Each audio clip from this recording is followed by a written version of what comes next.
Bismillahirrahmanirrahim. Assalamualaikum warahmatullahi wabarakatuh. Pada saat itu, manusia akan merasakan bahwa penderitaan yang mereka rasakan di tempat berkumpul mereka di hari kiamat semakin besar, serta masa penantian mereka terasa begitu lama, ditambah dengan rasa panas dan dahaga yang mereka derita, serta segala ketakutan yang mereka hadapi. Rasulullah SAW bersabda, "Kaifa bikum idza jama'akumullahu kama yujma'un nablu fil kinanah 50 alfasana, summa la yanzurullahu ilaikum." Bagaimanakah nantinya kalian jika Allah Subhanahu wa taala mengumpulkan kalian semua di satu tempat sebagaimana dimasukkannya anak panah ke dalam tempatnya selama 50.000 tahun yang Allah tidak memperhatikan kalian?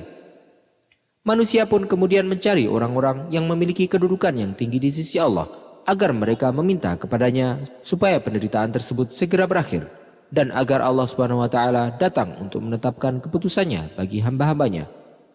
Kenapakah para nabi menolak untuk memberikan syafaat mereka di hari yang berat tersebut pada hari kiamat, dan apakah yang akan dilakukan oleh Rasulullah SAW akhirnya? Silakan simak video ini sampai selesai untuk mendapatkan jawabannya.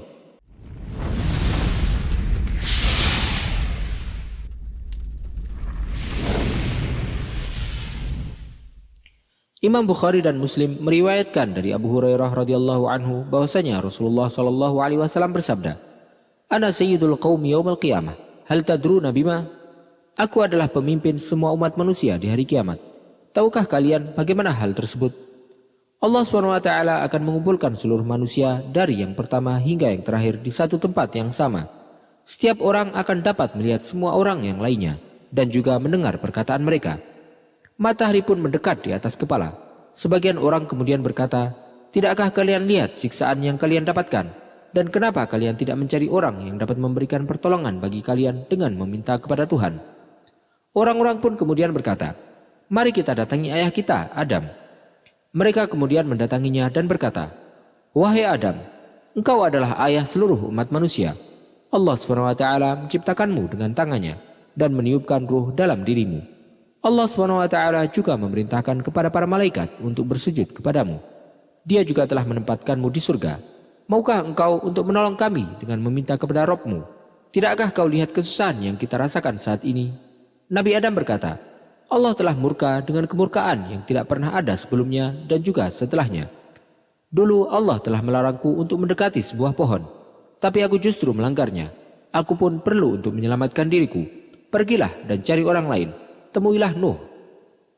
Orang-orang kemudian mendatangi Nabi Nuh dan berkata, "Wahai Nuh, engkau adalah Rasul pertama yang diutus kepada penduduk bumi. Allah SWT menyebutmu sebagai hamba yang bersyukur. Tidakkah engkau lihat penderitaan yang kita rasakan? Maukah engkau untuk memintakan kepada Rabb-Mu agar membebaskan kita?" Nabi Nuh kemudian berkata, "Tuhan telah murka pada hari ini dengan kemurkaan yang belum pernah ada sebelum ataupun sesudahnya. Aku diberikan satu kesempatan untuk berdoa yang pasti akan dikabulkan oleh Allah, dan aku menggunakan kesempatan tersebut untuk mendoakan kebinasaan kaumku. Maka mereka pun dibinasakan oleh Allah Subhanahu wa taala. Aku kini takut jika Allah Subhanahu wa taala akan memasukkanku ke dalam neraka. Pergilah ke orang lain, aku pun perlu untuk menyelamatkan diriku sendiri." Orang-orang kemudian mendatangi Nabi Ibrahim dan berkata, "Wahai Ibrahim, engkau adalah kekasih Allah, yang berita tentang kedekatanmu dengan Allah telah diketahui oleh penduduk langit ataupun bumi. Mintalah kepada Rabb-Mu agar menyelamatkan kita. Tidakkah kau lihat penderitaan yang kita rasakan?" Nabi Ibrahim kemudian berkata, "Pada hari ini Tuhan telah murka dengan kemurkaan yang belum pernah ada sebelum ataupun setelahnya. Dan aku dulu telah berbohong sebanyak 3 kali. Aku pun perlu untuk menyelamatkan diriku sendiri. Pergilah ke orang lain. Datangilah Musa." Orang-orang pun kemudian mendatangi Nabi Musa dan berkata kepada beliau, "Wahai Musa, engkau adalah utusan Allah. Allah telah mengistimewakanmu dengan mengajakmu berbicara secara langsung. Mintalah kepada Rabb-Mu untuk menyelamatkan kita dari kondisi ini." Nabi Musa menjawab, "Allah telah marah pada hari ini dengan kemarahan yang tidak pernah ada sebelum ataupun setelahnya. Dulu aku juga telah melakukan pembunuhan terhadap orang yang aku tidak diperintahkan untuk membunuhnya. Aku khawatir jika sekarang Allah akan memasukkanku ke dalam neraka. Pergilah kepada orang lain. Aku pun perlu untuk menyelamatkan diriku sendiri." Orang-orang kemudian mendatangi Nabi Isa dan berkata, "Wahai Isa, engkau adalah Nabiullah dan kalimahnya, serta ruh yang diutus melalui Maryam. mintalah tolong kepada Tuhanmu untuk menyelamatkan kita dari keburukan ini. Nabi Isa menjawab, pada hari ini Allah telah marah dengan kemarahan yang belum pernah ada sebelumnya ataupun setelahnya. Aku pun takut jika Allah akan memasukkanku ke dalam neraka. Pergilah ke orang lain. Aku pun perlu untuk menyelamatkan diriku sendiri. Nabi Isa tidak menyebutkan kesalahan yang telah beliau perbuat. Orang-orang kemudian mendatangi Rasulullah SAW dan berkata, engkau adalah utusan Allah dan penutup para nabi. Allah telah mengampuni semua dosamu, baik yang telah lalu maupun yang akan datang. Mintalah kepada Rabb-Mu untuk menolong kami. Maka Rasulullah SAW kemudian bersujud di bawah arsy. Kemudian Allah berfirman kepadanya, wahai Muhammad, angkatlah kepalamu, berilah syafaatmu, mintalah dan kau akan diberi. Kemudian Allah SWT pun memulai perhitungannya dengan manusia. Dalam hadis ini, Nabi Adam alaihissalam menyebutkan alasannya yang membuatnya menolak untuk memberikan syafaat. Beliau berkata, Allah telah melarangku untuk mendekati satu pohon di surga, tetapi aku langgar. Kesalahan ini telah diampuni oleh Allah SWT sebelum diturunkannya Nabi Adam ke bumi. Tetapi pada saat penantian manusia tersebut, tidak ada yang berhak untuk maju dan memberikan syafaat kecuali seorang hamba yang telah diampuni dosanya, baik yang terdahulu maupun yang akan datang. Nabi Adam alaihissalam telah diampuni dosanya. Tetapi ketika beliau teringat maksiat yang beliau lakukan, beliau berkata, aku tidak berhak untuk memberikan syafaat bagi kalian, yang mengisyaratkan bahwa derajat beliau di bawah derajat orang yang sedang dicari oleh orang-orang. Beliau mengucapkan hal tersebut juga sebagai bentuk tawadhu kepada Allah dan menunjukkan betapa besarnya hal yang diminta oleh manusia pada saat itu. Orang-orang pun kemudian mendatangi Nabi Nuh alaihissalam yang merupakan Rasul pertama dari Ulul Azmi. Tetapi kemudian Nabi Nuh alaihissalam pun juga menyebutkan alasan, yaitu bahwasanya beliau telah diberikan kesempatan untuk berdoa yang mustajab. Tetapi beliau gunakan doa tersebut untuk kebinasaan kaumnya. Sebagaimana yang disebutkan oleh Rasulullah SAW, likulli nabiyyin da'watun mustajabatun yad'u biha wa uridu an akhtabi'a da'wati syafa'atan li ummati fil akhirah. Setiap nabi memiliki satu doa yang mustajab yang dapat dia panjatkan kepada Allah, dan aku ingin untuk menyimpan doaku tersebut untuk memberikan syafaat bagi umatku di akhirat. Doa yang dipanjatkan oleh Nabi Nuh alaihissalam untuk kebinasaan kaumnya adalah sebagaimana yang disebutkan oleh Allah Subhanahu wa taala dalam firman-Nya, wa qala Nuhu rabbi la tadhar 'alal ardi minal kafirin dayyara. Dan Nuh berkata, ya Tuhanku, janganlah engkau biarkan seorang pun di antara orang-orang kafir itu tinggal di atas bumi. Orang-orang pun kemudian mendatangi Khalilullah, Nabi Ibrahim alaihissalam. Nabi Ibrahim pun juga menyebutkan alasan, yaitu bahwasanya beliau telah berbohong sebanyak 3 kali. Yang pertama adalah yang beliau sampaikan kepada kaumnya setelah menghancurkan berhala-berhala sesembahan mereka. Sebagaimana yang Allah Subhanahu wa taala sebutkan dalam firman-Nya, qala bal fa'alahu kabiruhum hadza fas'aluhum in kanu yantiqun. Ibrahim menjawab, sebenarnya patung besar itu yang melakukannya, maka tanyakanlah kepada mereka jika mereka dapat berbicara. Beliau menunjuk kepada berhala yang terbesar, padahal sebenarnya beliaulah yang menghancurkan berhala-berhala tersebut. Kebohongan kedua adalah ketika beliau berkata sebagaimana yang disebutkan oleh Allah Subhanahu wa taala dalam firman-Nya, faqala inni saqim.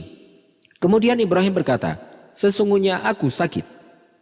Hal itu beliau sampaikan kepada kaumnya ketika mereka mendatangi beliau untuk mengajaknya mengikuti perayaan mereka. Beliau berkata bahwa beliau sakit, yang seolah-olah menunjukkan bahwa beliau sakit fisiknya. Tetapi sebenarnya beliau merasa sakit karena kaumnya melakukan perbuatan syirik dan menyekutukan Allah Subhanahu wa taala. Kebohongan yang ketiga adalah ketika beliau pergi bersama istrinya Sarah ke Mesir. Kemudian raja di sana diberitahu tentang kedatangannya. Beliau pun dipanggil bersama istrinya dan raja itu bertanya kepada Nabi Ibrahim tentang wanita yang datang bersamanya. Nabi Ibrahim alaihissalam menjawab bahwa dia adalah saudarinya. Nabi Ibrahim tidak menyebutkan bahwa Sarah adalah istrinya karena khawatir raja tersebut akan cemburu dan merebutnya. Hal-hal yang disebutkan oleh Nabi Ibrahim alaihissalam sebagai kebohongan tersebut sebenarnya adalah bentuk sindiran yang dibolehkan, yang sebenarnya pelakunya tidak dihukumi berdosa. Tetapi Nabi Ibrahim alaihissalam menyebutkan alasan tersebut kepada orang-orang untuk menunjukkan bahwa beliau bukanlah orang yang berhak untuk memberikan syafaat. Ketika orang-orang kemudian mendatangi Nabi Musa alaihissalam, beliau pun menyebutkan kesalahannya ketika membunuh seseorang dari warga Mesir, walaupun sebenarnya Nabi Musa alaihissalam tidak berniat untuk membunuhnya. Tetapi pukulannya kepada orang tersebut telah menghilangkan nyawa orang itu. Hal tersebut dianggap oleh Nabi Musa alaihissalam sebagai hal yang menjadikan beliau tidak pantas untuk menghadap Allah Subhanahu wa taala guna untuk memberikan syafaat kepada manusia pada kesempatan tersebut. Sedangkan Nabi Isa alaihissalam, beliau menyuruh orang-orang untuk pergi dan mencari orang lain yang memberikan syafaat tanpa menyebutkan kesalahan yang beliau lakukan. Tetapi dalam sebuah riwayat disebutkan bahwa beliau menyebutkan sebuah alasan, yaitu bahwa beliau telah disembah oleh sebagian orang yang menjadikan hal tersebut sebagai alasan untuk tidak majunya beliau dalam memberikan syafaat. Tetapi hal tersebut tidak lain adalah alasan agar Rasulullah SAW lah yang maju untuk memberikan syafaatnya. Beliau kemudian memberikan syafaatnya di saat semua orang membutuhkan syafaat tersebut. Rasulullah SAW tidak menunda sedikit pun ketika diminta oleh orang-orang untuk memberikan syafaatnya. Beliau memiliki jasa kepada seluruh umat manusia dengan diberikannya syafaat beliau agar Allah SWT memutuskan ketetapan bagi mereka dan dimulainya hisab. Sebagaimana beliau juga memberikan hal yang tidak bisa dibalas oleh orang-orang beriman, yaitu dengan memberikan syafaat beliau khusus bagi mereka agar mereka dikeluarkan dari neraka dan dimasukkan ke dalam surga. Rasulullah SAW sangat perhatian terhadap umat beliau, yang hal tersebut tergambar jelas ketika beliau mengharap kepada Allah SWT agar menyelamatkan umatnya. Beliau bersabda, "Umatku, umatku." Semoga Allah SWT meringankan kita di hari yang sangat berat tersebut, serta memberikan naungan kepada kita di hari yang tidak ada naungan selain naungan darinya, serta mempermudah hisab kita dan memberikan syafaat Rasulullah SAW kepada kita, serta memasukkan kita semua ke dalam surganya bersama dengan rombongan Rasulullah SAW. Wallahu ta'ala a'lam wa sallallahu wasallam wa baraka ala sayyidina Muhammadin wa ala alihi wa sahbihi ajma'in. Jika Anda menyukai video ini, silakan klik tombol like dan juga subscribe channel ini sebagai bentuk dukungan kepada kami untuk dapat menyajikan video-video bermanfaat lainnya kepada Anda. Dan jangan lupa untuk bagikan kepada orang lain agar video ini dapat memberikan manfaat lebih luas bagi kaum muslimin. Wassalamualaikum warahmatullahi wabarakatuh.